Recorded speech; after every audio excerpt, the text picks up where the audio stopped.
فراق پدر سوختند و ساختند.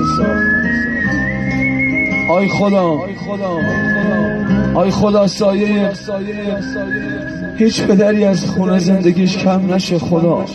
آی خدا، هیچ بچه‌ای که داغ پدرش به سوگ نشه.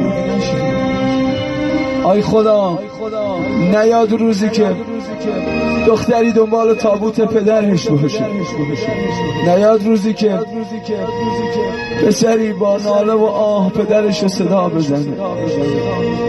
امروز بگو بابا دلم برات پر میزنه بابا. به خدا قسم بعد از مرگ پدر اگه تمام دنیا رو به داغ دیده ها بدم دیگه براشون ارزشی نداره. امروز بگو بابا اگه تمام دنیا رو به من بدن بابا